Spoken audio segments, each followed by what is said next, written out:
Exercise 7.2 का NCERT का class 12 का कुछ इंपॉर्टेंट क्वेश्चन के बारे में हम लोग बात करेंगे। 7.2 जो सब्स्टिट्यूशन पर आधारित क्वेश्चन है, इसमें जो भी क्वेश्चन होगा उसमें हम लोग सपोज करके बनाएंगे। हम लोग को सपोज करके बनाने की ज़रूरत क्यों पड़ती है? क्योंकि जो भी फार्मूला हम लोग को दिया हुआ है वो सब स्टैंडर्ड फॉर्म में है और ये स्टैंडर्ड फॉर्म में क्वेश्चन नहीं है, तो सपोज करके इसको स्टैंडर्ड फॉर्म में कन्वर्ट करेंगे और कन्वर्ट करने के बाद तब इसको इंटीग्रेट करेंगे। जब कन्वर्ट कर लेंगे स्टैंडर्ड फॉर्म में तो फार्मूला के फॉर्म में आ जाएगा और जब फार्मूला के फॉर्म में आ जाएगा तो आसानी से हम लोग इंटीग्रेट कर लेंगे। तो सब्स्टिट्यूशन का मेन मतलब होता है हम उसको स्टैंडर्ड फॉर्म में कन्वर्ट करते हैं जहाँ से फार्मूला का एप्लीकेशन हो सके और हम लोग आसानी से उसको इंटीग्रेट कर सकते हैं। तो इसमें क्या है? इसमें है 2x into D x upon 1 plus x square. अब इसमें स्पेशली नीचे वाले को ज़्यादा हम लोग मानते हैं और इसमें देखना है कि किसको डिफ्रेंशिएट करने पर कौन सी आ रहा है। तो इसमें 1 प्लस एक्स स्क्वायर को जेड मान लेंगे, टी कुछ भी मान सकते हैं। और सब्स्टिट्यूशन में मेन नियम है कि जिसको सपोज करते हैं उसको डिफ्रेंशिएट करते हैं और डिफ्रेंशिएट करने के बाद देखते हैं डिफ्रेंशिएट करके 1 का 0 होगा, एक्स स्क्वायर का 2x होगा। अगर इसको z के रेस्पेक्ट में करेंगे तो dx अपॉन dz होगा और z का 1 हो जाएगा। अगर x के रेस्पेक्ट में करेंगे तो यहाँ dz बाई dx हो जाएगा। तो ये सब करने की जरूरत नहीं है, हम लोग सिंपली लेफ्ट साइड को डिफ्रेंशिएट कर लेंगे, राइट साइड को उसी के रेस्पेक्ट में डिफ्रेंशिएट कर देंगे।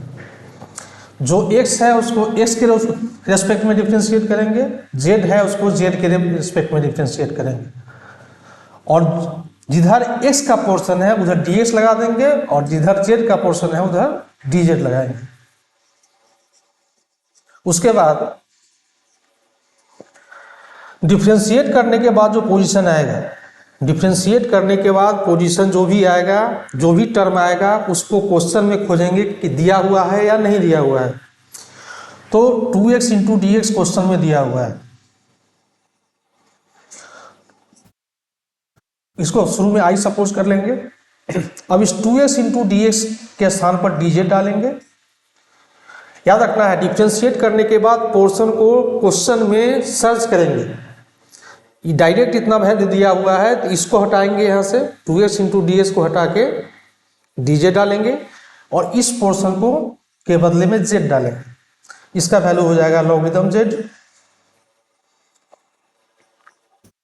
इंटीग्रेट करने से पहले एक सावधानी बरतनी होगी कि जब भी इंटीग्रेट करेंगे तो सब्स्टिट्यूशन में अगर इसको z सपोज कर रहे हैं तो क्वेश्चन का फुल फॉर्म z के फॉर्म में आने के बाद ही इंटीग्रेट करेंगे।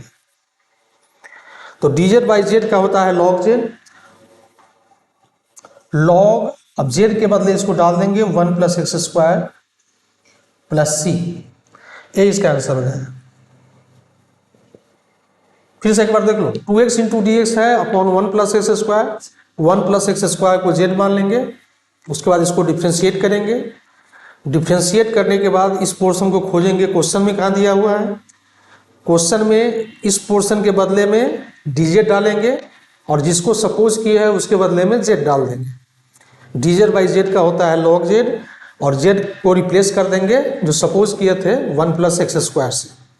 वैल्यू पुट कर देंगे z का और जो आएगा सो इंटीग्रल का वैल्यू होगा। तो इसमें लॉगरिथम x को हम लोग z मानेंगे।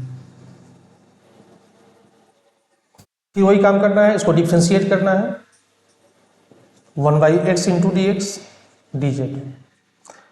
लॉग को x के रेस्पेक्ट में डिफ्रेंशिएट कर देंगे, z को z के रेस्पेक्ट में डिफ्रेंशिएट करके लेफ्ट में ds लगा देंगे, राइट में dz लगा देंगे। उसके बाद इस पोर्शन को खोजेंगे कहाँ दिया हुआ है, तो क्वेश्चन में है या नहीं है, यहाँ dx होगा तो ई पोर्शन यहाँ पर दिया हुआ है dx अपॉन x। तो dx अपॉन एक्स दिया हुआ है, अब क्या करेंगे, dx अपॉन एक्स के स्थान पर dz डालेंगे और e बच गया यहाँ पर log x, इसके बदले डालेंगे z, तो Z square into D Z, इसका वैल्यू हो जाएगा z का पावर 3, 2 + 1 2 + 1 3 + c।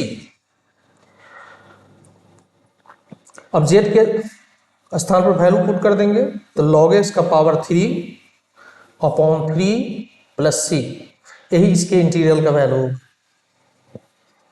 log x को डिफ्रेंशिएट कर देंगे, जो पोर्शन आएगा उसको क्वेश्चन में खोजेंगे, क्वेश्चन में देख करके dx अपॉन, चूंकि dx अपॉन एक्स दिया हुआ है तो इसको हटाएंगे यहाँ से और dx अपॉन एक्स के स्थान पर सीधा dz डालेंगे और यहाँ log x है तो log x के स्थान पर डालेंगे z, तो z का स्क्वायर होगा और z का पावर 2, तो 2 + 1 2 + 1 3।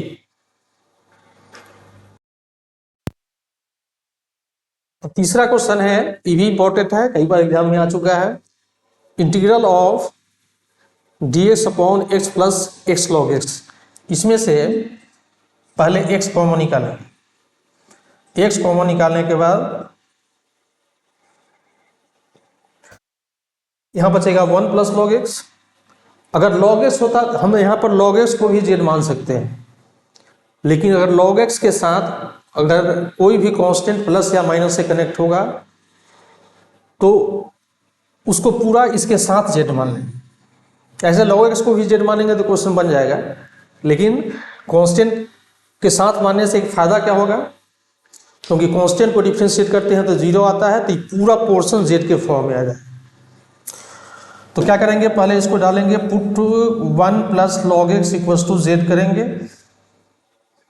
इसको डिफरेंशिएट करने पर 1 का 0 आएगा, log x का 1/x आएगा, इंटू dx बराबर dz, तो dx अपॉन x इक्वल्स हो गया dz। अब डिफरेंशिएट करने के बाद के पोर्शन को हम लोग क्या करेंगे, डिफरेंशिएट करने के बाद के पोर्शन को क्वेश्चन में खोजेंगे, कहाँ दिया हुआ है, यहाँ दिया हुआ है। तो क्या करेंगे यहाँ पर, i = इसके स्थान पर dz डालेंगे और ये पूरा 1 + log x के स्थान पर क्या डाल देंगे, z डाल देंगे। ये होगा log z + c। अब z के स्थान पर डालेंगे जो वैल्यू सपोज किए थे 1 + log x, तो 1 + log x डालेंगे प्लस c, ये इसका इंटीग्रल का वैल्यू है। एक बात याद रखना है कि इंटीग्रेशन में जो भी क्वेश्चन होता है सब इंटीग्रेंड होता है। क्वेश्चन में जिस फंक्शन को इंटीग्रेट करना होता है उसको हम लोग इंटीग्रेंड बोलते हैं, और जो आंसर निकल के आता है उसको हम लोग क्या बोलते हैं, इंटीग्रल बोलते हैं। तो ये क्वेश्चन इंपॉर्टेंट है और कई बार ये क्वेश्चन आ चुका है, इसलिए इसका कम से कम 3 बार प्रैक्टिस करना जरूरी है। 3 बार प्रैक्टिस करने के बाद मेमोरी में सेव हो जाएगा, ताकि आसानी से जो है क्वेश्चन एग्जाम में सॉल्व हो पाएगा। ये 5वां क्वेश्चन है, sin ax + b cos ax + b। इसमें हम लोग sin ax + b को भी z मान के क्वेश्चन बना सकते हैं, लेकिन एक और आसान तरीका है कि अगर sin cos में एंगल सेम हो, sin cos में एंगल सेम हो तो हम लोग 2 से ऊपर नीचे मल्टीप्लाई डिवाइड कर देंगे, 2 से मल्टीप्लाई कर देंगे, 2 से डिवाइड कर देंगे। याद रखना है कि साइन कॉस में एंगल सेम हो या एंगल सेम भी नहीं हो, साइन और कॉस प्रोडक्ट के फॉर्म में हो इंटीग्रेशन में, तो हम क्या करेंगे, इसको 2 से ऊपर नीचे मल्टीप्लाई करेंगे। यहाँ तो एंगल सेम है, पहले तो इसको इंटीग्रल i मान लेते हैं, कंटिन्यू करेंगे तो इसमें 2 से डिवाइड करते हैं और 2 से मल्टीप्लाई करते हैं। अब 2 sin theta into cos theta, 2 sin theta into cos theta trigonometrical formula होता है, इसका वैल्यू होता है sin 2 theta. 2 sin theta into cos theta, तो ये पूरा फंक्शन जो है, पूरा का पूरा फंक्शन सिंगल फंक्शन में कन्वर्ट होगा ये ई थीटा हो गया, ई थीटा हो गया, तो ये पूरा हो जाएगा साइन 2 थीटा, तो 2 इंटू ए एक्स प्लस बी। चाहे तो इसको कर सकते हैं, 2 से मल्टीप्लाई कर देंगे, साइन 2ax प्लस 2b। हम चाहें तो यहां भी इसको हम जेड मान के या टी मान के बना सकते हैं, लेकिन डायरेक्ट भी चूंकि सिंगल फंक्शन है इसलिए डायरेक्ट भी बन सकता है। इसको लिखेंगे minus cos 2ax plus 2b। यही बात याद रखना है कि साइन और कॉस में अगर कोई पावर नहीं है तो इसका हम डायरेक्ट भी एप्लीकेशन कर सकते हैं। तो साइन का माइनस कॉस होगा 2ax प्लस बी, लेकिन ध्यान यही रखना है कि जो x का कॉफिशिएंट होगा, x के कॉफिशिएंट से उसमें डिवाइड करना होगा। तो इसका वैल्यू हो जाएगा -1/4a cos 2ax plus 2b plus सी, यही इंटीग्रल का वैल्यू हो जाएगा। अब इसका स्क्रीनशॉट ले लो।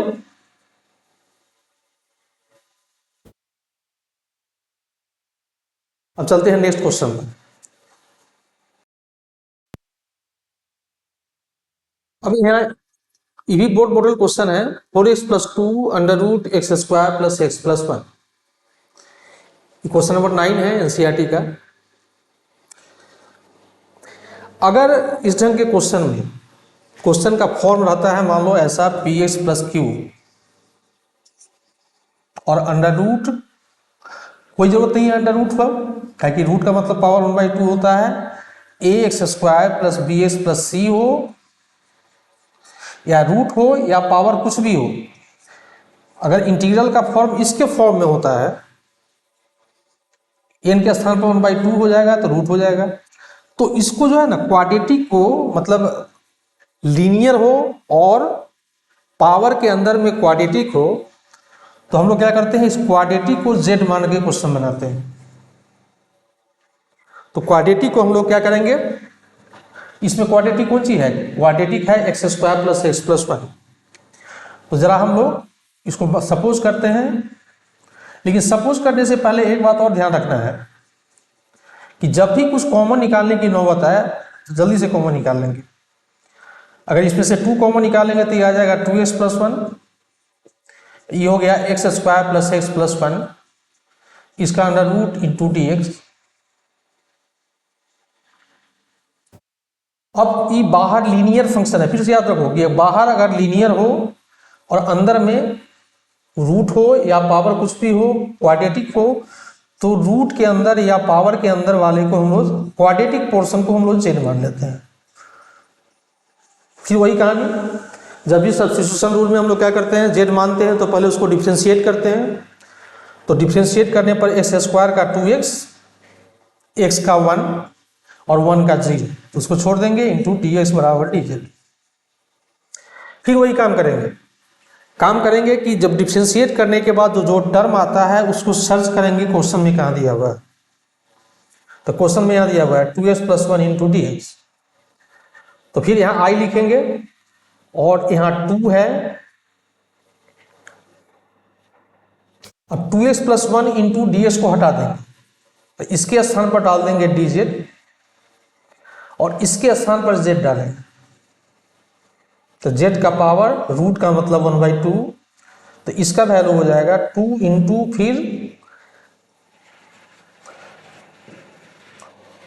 n प्लस 1 कर देंगे प्लस सी करेंगे, तो इसका वैल्यू हो जाएगा 2 इंटू जेड का पावर 3/2, नीचे 3/2 प्लस सी, मतलब हो जाएगा 4/3। जेड के स्थान पर डालेंगे, जो वैल्यू है उसको पुट कर देंगे, x square plus x plus 1, इसका पावर 3/2 प्लस सी। ले लो इसको, स्क्रीनशॉट ले लो इसका।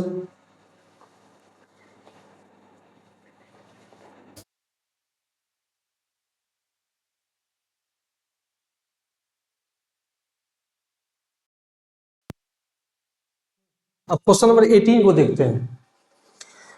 अब इसमें किसको मानेंगे, समस्या ये होता है कि इसमें किसको सपोज करेंगे। तो कोई भी अगर ट्रिमेट्रिक फंक्शन दिया हो या एक्सपोनेंशियल फंक्शन दिया हो, जैसे यहाँ पर एक्सपोनेंशियल फंक्शन है और अलजेब्रिक फंक्शन है, तो ये तो फॉर्मूला का एक पार्ट भी होता है। अगर सीधा रहे 1/1 + x² तो tan इनवर्स x होता है। जब भी एक्सपोनेंशियल फंक्शन हो तो एक्सपोनेंशियल फंक्शन का स्टैंडर्ड फॉर्म ex होता है। एक्सपोनेंशियल फंक्शन का स्टैंडर्ड फॉर्म ex होता है, जिसका जो फंडामेंटल फॉर्म में होता है, जिसका फॉर्मूला डायरेक्ट होता है। तो अगर इसके अलावा कोई भी परिवर्तन यहाँ पर हो तो उसी को z मानेंगे। जैसे पुट यहाँ पर क्या है, x नहीं है, tan इनवर्स x है, तो इसको लिखेंगे put tan inverse x equals to z 1/1 + x² into dx equals to dz। tan inverse क्या हो जाएगा, 1/1 + x²। x के साइड में dx लगा देंगे और z की तरफ dz का इस्तेमाल करेंगे। और इस बात को दिमाग में रखते हुए कि डिफ्रेंशिएट करने के बाद जो भी पोर्शन आएगा उसको क्वेश्चन में खोजेंगे जो दिया हुआ है। अब इसको लिखेंगे i इक्वल्स टू, ये पूरे को हटाएंगे, पूरे को हटाकर डालेंगे इसके स्थान पर dz और नीचे डाल देंगे। हाँ, ये तो पूरा हो गया। अब इसके बगल में क्या होगा, इसके स्थान पर हो जाएगा Ez इंटू dz, तो इसका वैल्यू हो गया Ez + c। अब देखो ये स्टैंडर्ड फॉर्म में आ गया। अब इस फॉर्म में डायरेक्ट इंटीग्रेबल है, तो Ez का Ez हो जाएगा प्लस c और z के स्थान पर वैल्यू सब्स्टिट्यूट कर देंगे तो tan इनवर्स x + c होगा। यही इसका इंटीग्रल। अब इसका स्क्रीनशॉट ले लो।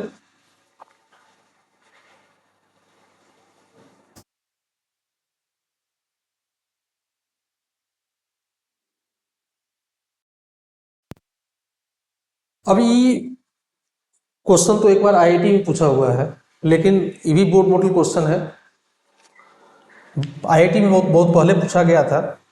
ये थोड़ा स्पेशल क्वेश्चन है, इसको ध्यान रखना होगा। e2x - 1 और e2x + 1, इसमें 2x को z मानने से कुछ नहीं होने वाला है। क्या करेंगे, ऊपर से ex कॉमन निकालेंगे और नीचे से भी ex कॉमन निकालेंगे। और एक बात याद रखो कि कॉमन निकालने का मतलब होता है डिवाइड करना। जैसे ex कॉमन निकाले तो ex से e2x में भी डिवाइड होगा और 1 में भी डिवाइड होगा। चाहे तो हम ऐसा भी एक्सप्लेन कर सकते हैं कि dividing numerator and denominator by ex, नहीं तो ex कॉमन निकालेंगे। अब ex कॉमन निकालेंगे तो e आ जाएगा e2x upon ex -1 upon ex, e2x upon ex + 1 upon ex। ex से ex कैंसिल आउट हो जाएगा। अब इसमें पावर्स बेस सेम है, पावर माइनस होगा तो ये हो जाएगा ex माइनस e का पावर -x और ex प्लस e का पावर -x इंटू dx। अब इसमें किसको z मानेंगे, तो एक बात याद रखना, एक फार्मूला होता है थ्योरम, जिसका अगर लंबा क्वेश्चन होता है तो हम लोग इस्तेमाल करते हैं कि f' fx into dx equals to log fx plus c।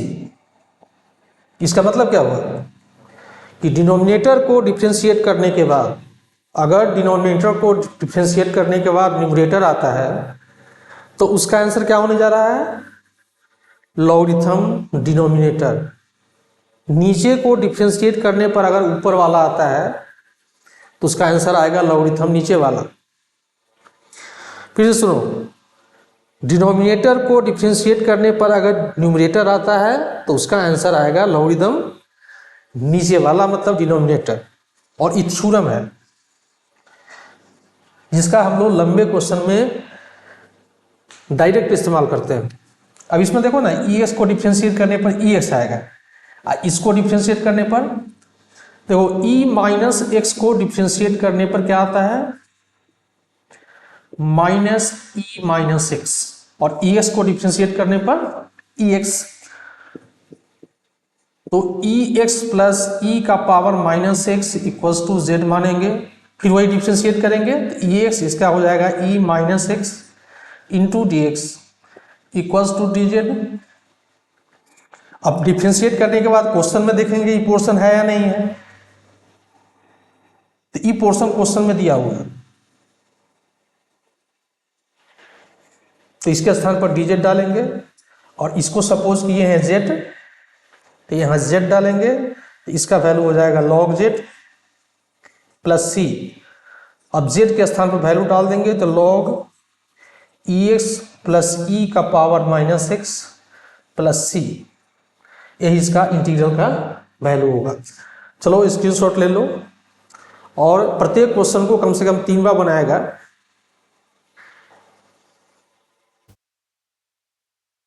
कुछ क्वेश्चंस और इसमें हम लोग बनाएंगे नेक्स्ट वीडियो में।